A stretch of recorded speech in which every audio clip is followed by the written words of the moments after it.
अस्सलाम वालेकुम रहमतुल्लाहि व बरकातुहू। दोस्तों, एक बार फिर से आपको ईद मुबारक। अभी तो ये मुबारकबाद का सिलसिला जारी ही रहेगा, क्योंकि 3 दिन कम से कम हम ईद मनाते ही हैं यहाँ पे, और 3 दिन आपकी छुट्टी भी है। आज ईद का दूसरा दिन है और इंशाल्लाह कल भी आपकी छुट्टी होगी। तो इस दौरान जाहिर है कि आपकी घर भी बात हुई होगी। आज बहुत सारे मुल्कों में, इंडिया के बहुत सारे इलाकों में आज ईद हुई है, या दीगर मुल्कों में। तो उन तमाम मुल्कों के जितने भी लोग हैं तो उनको दोहरी मुबारकबाद, क्योंकि आज उनके प्यारे भी ईद मना रहे हैं। लेकिन सिर्फ मैं ही मुबारकबाद नहीं दे रहा आपको, बल्कि मेरे साथ कोई और भी है जो आपसे बात करना चाहता है और आपको ईद की मुबारकबाद देना चाहता है। आप हैं लेबर मिनिस्ट्री से मीडिया सेल के, अवेयरनेस सेल के ऑफिसर मोहतरम अली खलफ। तो देखिए आपसे वो क्या कह रहे हैं, क्या पैगाम दे रहे हैं आपको।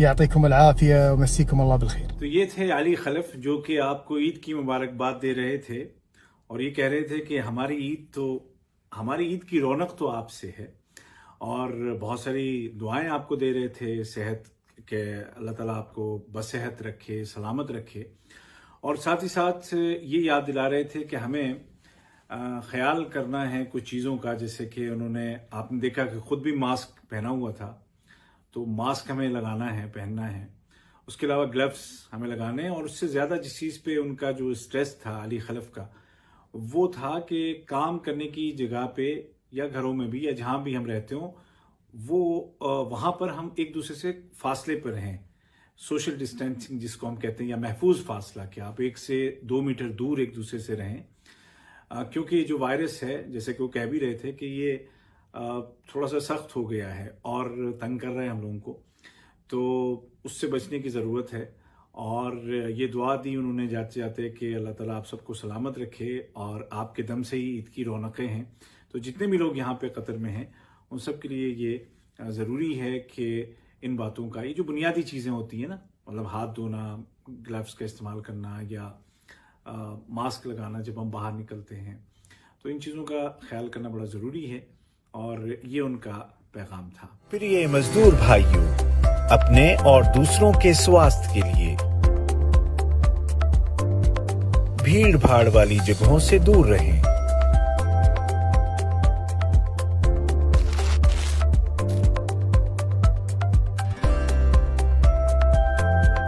यदि आप बीमारी के किसी भी लक्षण का अनुभव करते हैं तो 1600 पर कॉल करें।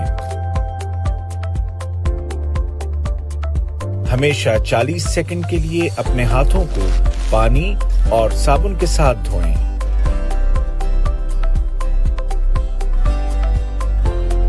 हाथ धोने के बाद ही अपने मुंह, आंख और नाक को छुएं। दूर से नमस्कार करें, हाथ न मिलाएं। याद रखें, आपकी सुरक्षा में दूसरों की सुरक्षा है।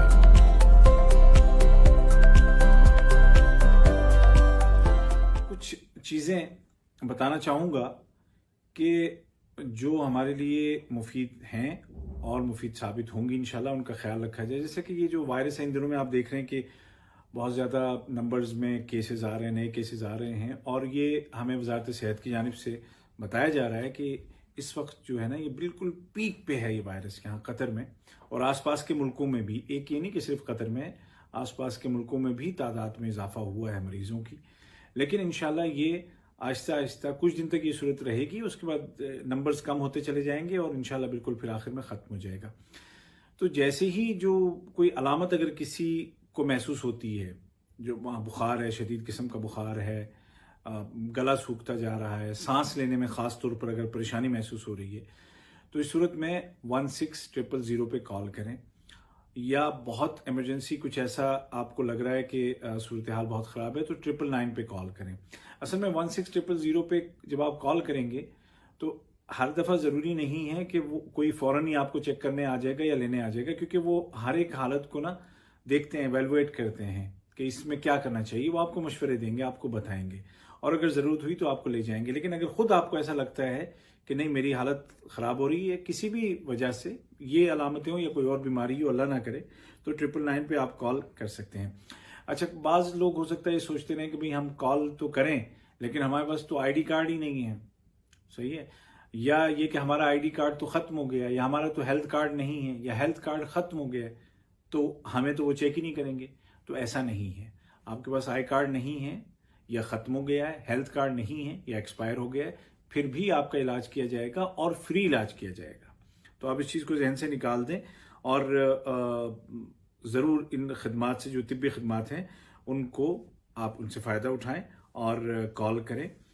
अच्छा, जब एक सवाल ये होता है कि कब हमें ख़ुद को आइसोलेट कर लेना चाहिए, दूसरों से अलग कर लेना चाहिए, मतलब हमें कौन सी ऐसी अलामतें हम देखें कि उसके बाद हमें अलग कर लेना चाहिए दूसरों से, ताकि दूसरों को अगर खुदा न खास्ता वायरस है, ज़रूरी नहीं है कि हर एक खांसी और हर एक बुखार और हर एक दफ़ा यही मतलब है कि कोरोना वायरस है, ऐसा ज़रूरी नहीं है, लेकिन फिर भी अगर कोविड की कोई भी अलामत ज़ाहिर होती है, जैसे बुखार है या खांसी है या सांस लेने में तकलीफ़ है, और आपके मिलने जुलने वालों में कोई ऐसा दोस्त आपका या आपके साथ काम करने वाला ऐसा है कि जिसको कोविड पॉजिटिव हो चुका है, तो इसका मतलब ये कि चांसेस हैं कि वो आप तक आ गया हो। तो फ़ौरन ही आप खुद को अलग कर लें, दूसरों से मिलना जुलना छोड़ दें, अपने कमरे में रहें और 16000 पे कॉल करके उनको पूरा बताएं, तो वो इंशाल्लाह मज़ीद आपकी जो है वो रहनुमाई करेंगे। अच्छा, एक चीज़ ये भी है कि क्वारंटीन करने की जिम्मेदारी किसकी है, अलग थलग करने की जिम्मेदारी किसकी है।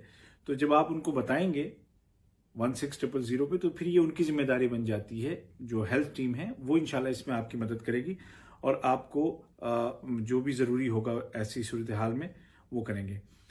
एक सवाल हो सकता है बहुत से लोगों के जहन में ये आए कि जब हम आइसोलेशन में होंगे या क्वारंटीन में होंगे तो क्या हमारी तनख्वाह रुक जाएगी, क्या हमारे अलाउंसेस रुक जाएंगे। तो कतर का जो लेबर लॉ है वो ये कहता है कि नहीं, आपकी तनख्वाह जारी रहेगी, आपके जो भी अलाउंसेस हैं वो जारी रहेंगे, वो बंद नहीं होंगे इंशाल्लाह। और अगर कोई इसके खिलाफ करता है तो आप उसकी शिकायत कर सकते हैं और हुकूमत उसके खिलाफ जो भी एक्शन होगा वो बिल्कुल उसके खिलाफ एक्शन लेगी। अच्छा, एक सवाल ये भी हो सकता है कि क्या इस क्राइसिस की वजह से आपका जो कॉन्ट्रैक्ट है उसको ख़त्म किया जा सकता है। तो अब ये है कि जहां तक कॉन्ट्रैक्ट ख़त्म करने की बात है तो एम्प्लॉयर किसी भी वक्त कर सकता है ख़त्म, या आप किसी भी वक्त ख़त्म कर सकते हैं अपना कॉन्ट्रैक्ट, ये क्राइसिस हो या ना हो। लेकिन उसके लिए जो लेबर लॉ की जो शिकें हैं जितनी भी, उनकी पाबंदी करना होगी और उसमें नोटिफिकेशन पीरियड और तमाम जो आपके जो माली हुकूक हैं, जो पैसे वगैरह हैं, जो ड्यूज़ हैं, वो सारे के सारे देने होंगे और जो कानून है उसके मुताबिक आप भी काम छोड़ सकते हैं और वो एम्प्लॉयर भी आपका कॉन्ट्रैक्ट ख़त्म कर सकता है, लेकिन कानून के मुताबिक जिसका जो हक है वो उसको मिलेगा। और अच्छा, कुछ लोग जो हैं मुल्क से बाहर हैं, अब उनको ये ख़तरा है कि हमारी नौकरी तो नहीं चली जाएगी, हाँ क्या होगा, हम कैसे वापस जाएंगे, ये एक बड़ा सवाल है। तो इसमें यह है कि आप जो हैं अपनी कंपनी से राब्ते में रहें, आपका जो एम्प्लॉयर है उससे आप राब्ते में रहें और ये दोनों के रजामंदी से मसला हल होगा, यानी कि जो आपका जो एम्प्लॉयर है और आपका जो वर्कर है, दोनों का जो कॉन्ट्रैक्ट है उसमें अगर कोई तब्दीली लाना चाहता है मालिक या कंपनी वाला, आपका इदारा, तो आपको हक है आप उसको कबूल करें या ना करें और उसके मुताबिक जो लेबर लॉ के मुताबिक है वो उसका ख्याल किया जाएगा और उसमें नोटिफिकेशन पीरियड होगा, उसमें आपकी जो ड्यूज़ हैं, जो ग्रेजुइटी है, वो सारा कुछ आपको मिलेगा। अगर बहुत सारे लोग जो ये भी पूछते रहते हैं कि वीज़े पे यहाँ पे हैं, तो ऑन अराइवल वीज़ा और टूरिस्ट वीज़ा वो तो गवर्नमेंट ने फ्री कर दिया हुआ है जब तक कि फ़्लाइट्स शुरू नहीं हो जाती। लेकिन जो फैमिली विजिट वीज़ा है या बिजनेस वीज़ा है या और किसी तरह का वीज़ा है, इन दो से हट के, टूरिस्ट वीज़ा और ऑन अराइवल से हट करके, तो आप जो है वजारत दाखिला की वेबसाइट पे जा करके वीज़ा सेक्शन में, वीज़ा एक्सटेंशन में आप चेक कर सकते हैं कि आपका क्या स्टेटस है, और वहां से आपको इंशाल्लाह मालूमात भी मिलेंगी, और जितना वीज़ा आपका बढ़ाना होगा वो आप बढ़ा भी सकते हैं, या उसका स्टेटस जो है वो आप चेक कर सकते हैं।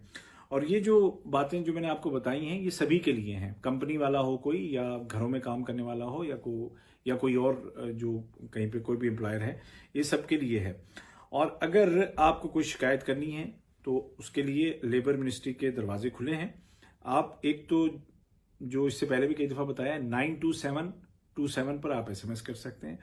दूसरा ये कि आप कॉल कर सकते हैं 16608 पर कॉल कर सकते हैं, या आप ईमेल कर सकते हैं, और उनका ईमेल है info@adlsa.gov.qa, और इंशाल्लाह जो भी आपकी शिकायत होंगी वो दूर की जाएंगी।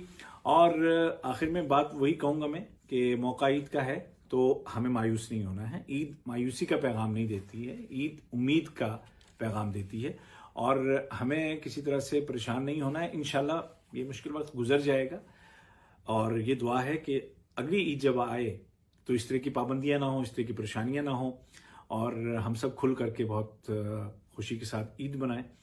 और जहां तक बात है कि फ्लाइट्स वगैरह कब ओपन होंगी, तो इंशाल्लाह जैसे ही इस बारे में कोई ऐलान आएगा तो हम आपको ज़रूर बताएंगे। फिलहाल चूंकि कोई ऐलान नहीं है तो हम भी आपको कुछ नहीं बता सकते, लेकिन उम्मीद ये है कि इंशाल्लाह अब कम ही दिन बाकी रह गए हैं इन तमाम पाबंदियों के, और ये पाबंदियां हमारी हिफाजत के लिए हैं। इन पर अमल कीजिए, और आप लोग एक्सरसाइज का ख्याल ज़रूर कीजिए, एक्सरसाइज कीजिए। सभी जितने भी लोग हैं, मेरे समेत, हम लोगों को इन दिनों में ख़ास तौर पर, वैसे तो पूरे साल ही, लेकिन ख़ास तौर पर इन दिनों में, ताकि हमारा खून गर्दिश में रहे और उससे हमारा जो इम्यूनिटी सिस्टम है वो मजबूत होता है। तो अल्लाह ताला आप सबको सलामत रखे, महफूज रखे, और आप सब हज़ारों खुशियाँ देखें और कोई भी गम आपकी ज़िंदगी में ना आए। उबैद ताहिर को इजाज़त दीजिए। अल्लाह हाफ़िज़।